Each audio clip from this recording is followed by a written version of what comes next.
Don't stop until you are proud. Hi, this is Kalpana Reddy from Krishi High School.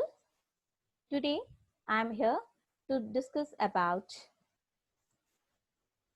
Class 6, Chapter 3, that is Penamakuru village. So, already we have learned many things about the soil type, the irrigation, and the source of water, and the occupations, etc. in the previous session, I mean to say. So that was a beautiful journey, isn't it? So we viewed many things. Yes or no, children? You were with me, isn't it, during the journey? Did you remember or forget it? Yes. So the thing is, so today we are going to continue our journey with the different topics. So like today, I have covered few topics. So out of one is orchards. So we have seen many things, isn't it, about Penamakuru village, how the like soil is fertile, what kind of soil will get, etc. Isn't it? So today we are going to learn about orchards. So what exactly the orchards are, children? What exactly the orchards are? Orchards are nothing but fruit gardens. So as I've shared in the image, you can just check out also. So this is how, see, you can see how beautiful it is. Yeah. So the fruit bearing trees actually. So orchards are nothing but the fruit bearing trees, right? So here actually the soil what we have generally in the Penamakuru village. So mostly it contains, like it contains high amount of sand in it. It contains a high amount of sand in it. So what happens actually? So due to the high content of sand near the sea, the crops like paddy is not tend to grow well. Okay, children. So due to the high content of sand near the sea, the crops like paddy are not tend to grow well. So as they contain less amount of moisture, this fruit bearing trees, so just what you have seen, that fruit bearing trees, so they has a tendency to hold the water for a long time as they penetrate deep into the ground. Is that clear to you, children? I repeat once again, just kindly make a note of it, children. So as the soil which is nearby the sea, it contains a high content of sand. The crops like paddies are not tend to grow well. So what happens? So as they contain very less amount of moisture, the fruit bearing trees, um, so what happened, the fruit bearing trees roots, they have a tendency to grow the hold the water for a long time, which penetrates deep into the ground. Is that clear to you? So the areas which are near to the sea, so those lands are very suitable for growing the fruits. Okay, children, is that clear to you? Okay, so let's move on to the next slide. Okay, yes. Okay, so next, see, I have shared it. Place near the sea. Place near the sea. So you can see here. Is that clear to you? To make you more clear, I have shared the picture also, children. Just you can have a look. Okay. Yes. So now land ownership tenancy. So exactly what is land ownership tenancy? Land ownership is nothing but but the ownership of land by people in the village. Okay. So land ownership is nothing but it is the ownership of land by the people in the village. And what do you mean by tenancy again? Tenancy is the practice of renting a agricultural land which is owned by somebody else, to carry out the agriculture practice. Say for example, if I don't have a land, okay, it's not compulsory that everyone should have their own lands, isn't it? So now here, for example, if you take, we are residing in Suraram, isn't it? Many of them are residing in a rented buildings, and some of them are having their own buildings, isn't it? So in case the one who don't have the, like I mean to say, own building, what they are doing, they are ending up with the rented building. They are ending up with the rented building, isn't it? Or they are taking like they are taking for rent. So that is called tenancy. Okay, tenancy is a practice of renting a agricultural land which is owned by somebody else to carry out the agriculture activity. Is that clear? Here what we are doing, we are paying the rents, we are paying the rent to the owner, isn't it? So in the same way, so actually in the Penamakuru village, we have nearly about 750 families. We have nearly about 750 families. Okay, in which nearly about 10 families, they have more than 10 acres of land or above, and nearly about 150 families, they have less than 5 acres of land. Then what about the rest of the villages, those who don't have the land? What they are doing? Can you imagine like what they are doing, children? What they will do? Yes. So generally, now the people who don't have the land, what they will do?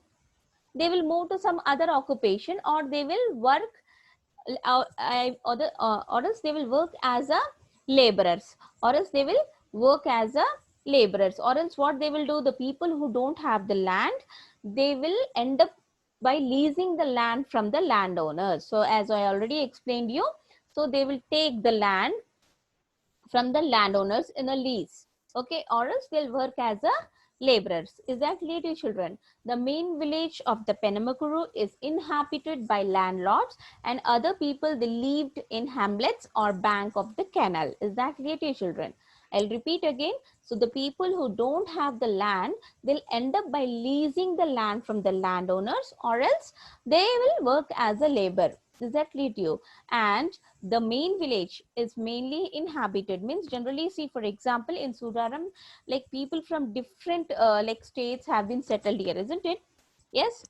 So in the same way, in the villages also we'll find many families, isn't it? As I already discussed, there are nearly about 750 families there. So the main village is inhabited by the landlords, means those who have their own lands, and other lived in hamlets or banks of canal. Is that clear to you, children? Okay. So next. Yes. Yeah. Animal rearing. So generally, apart from agriculture, some of the people are engaged in animal rearing also. Animal rearing is nothing but domesticating animal, as most part of the village land is under cultivation. Animal rearing is not done at a large scale. Is that it? You repeated. Animal rearing is nothing but domesticating animals. Means domesticating means you're looking after animals for your own purpose. Like for example, cows are there, buffaloes are there, so they rear the animal. Sheep are there, goats are there, pigs, so they'll make money out of it, isn't it? Or they means that animals can be used for their agriculture purpose, isn't it? Like for bullocks are there, we can, like I mean to say, we can use it for plowing the land. If goats are there, so the goats, like they can sell it in the market, because many of them, they eat non-veg, isn't it? They rear. How we are getting this like non-veg in market, children? How we are getting it? Because the farmers, they are engaged in rearing the animals also. Once they rear, they will sell it. After, when they grow up, they'll like they sell it in the market. Is that clear to you? That is what we are consuming, isn't it? So most of the, so as the most of the land is in, like I mean to say, covered by the under, like most of the land is under cultivation, so the animal rearing is not at a large scale in Penamakuru village. Is that clear to you, children? Now, basket weaving, pig rearing and fishing. So we know that actually the villages are hotspot for many traditional activities, isn't it? Generally, you don't find these activities in city areas, but like villages are hotspot for many traditional activities such as basket weaving, pig rearing, fishing, etc., etc. Is that clear to you? So in the Penamakuru village also, many villages, they are engaged in basket weaving, pig rearing and fishing. Okay, so which we don't find in city. So Penamakuru is a home for many basket weaving families, as they collect the date palm and make basket, and they sell it in the market. Because see as I already explained, this a few people, they don't have their own lands, and like they end up with doing some other activities. So here also, many of the people, they have opted the occupation such as like basket weaving, pig rearing and fishing. So whatever the like output is there, they'll go and sell it in the market in the cities, and they'll make money out of it to for their living, isn't it, children? And many of, in addition to that, many of them are also engaged in fishing. They do the fishing, and whatever the like fishes they'll get, they'll sell it in the nearby villages, and they'll make money out of it. Is that clear to you? Okay. Next, road transport and market. So as we know that road transport, like generally we use transport. Why we use transport?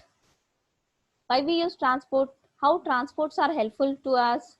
So generally transports are helpful to us in many ways. See, we are sitting in we are sitting at one place, isn't it?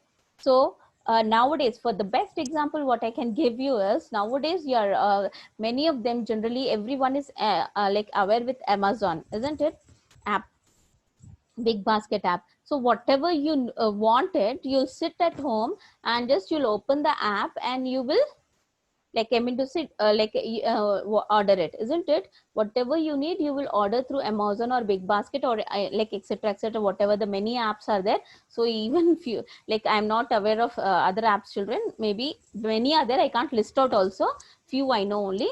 So okay, children, so here what happened, so by sitting at one place in your house, you will order everything and you will receive everything at your doorstep. So how it is possible? It is possible only because of the transportation facility. If there is no transportation facility, will it be possible to get all the things at your doorstep?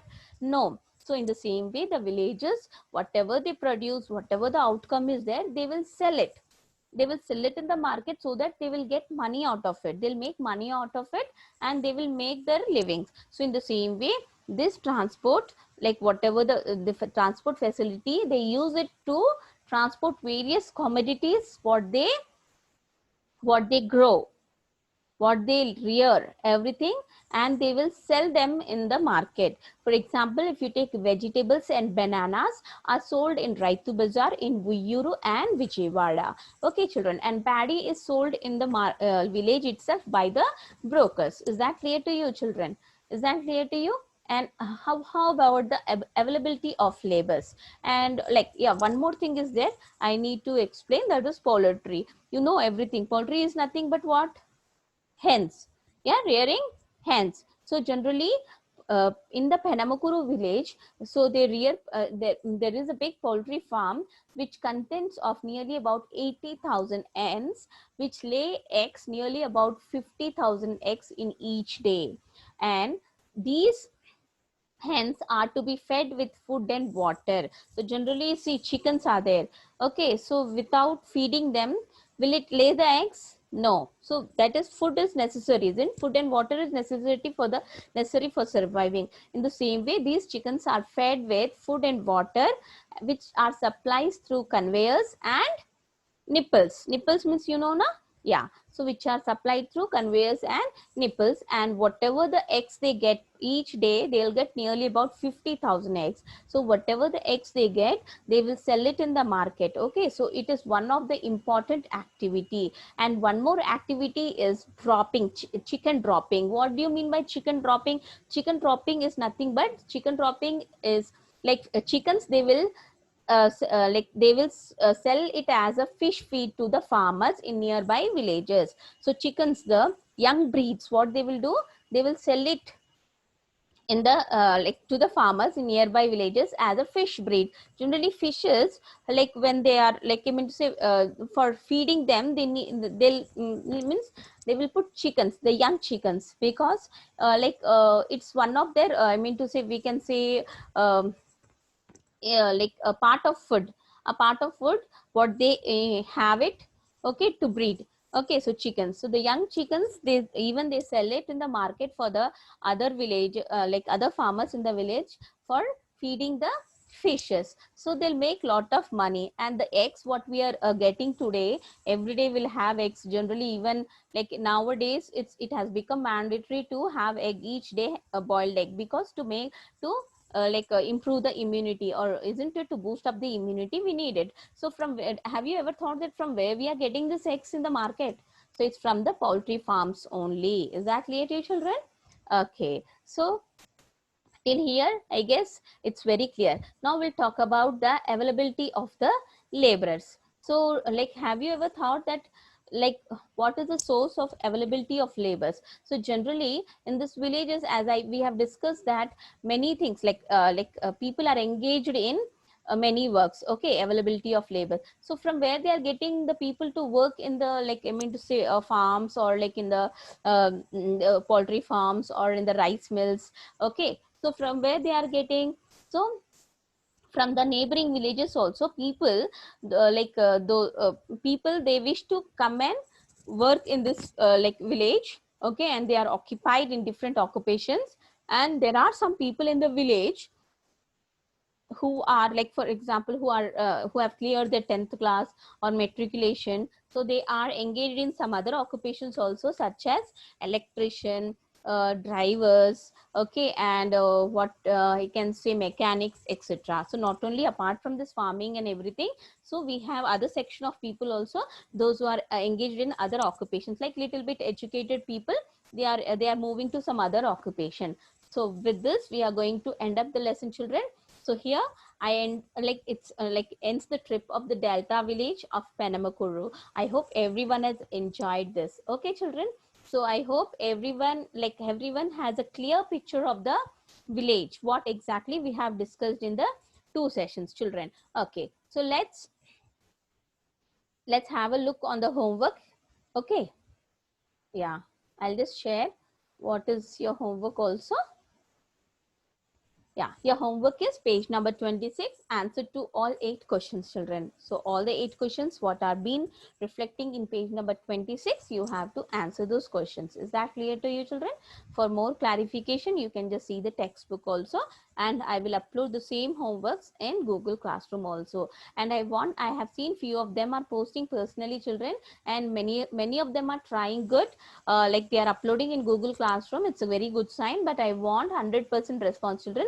Those who don't like, I mean, those who don't know how to upload, you can contact with your friends, and like, you can know what is the process. And I hope, like, in the upcoming sessions, sir will also post one video regarding the Google Classroom. Okay, so you wait for it till you get that video. Otherwise, if you can do it by your own, you can do it. If you know, or else it's better, like, you can like, ask your friends, or like your siblings, whoever is available.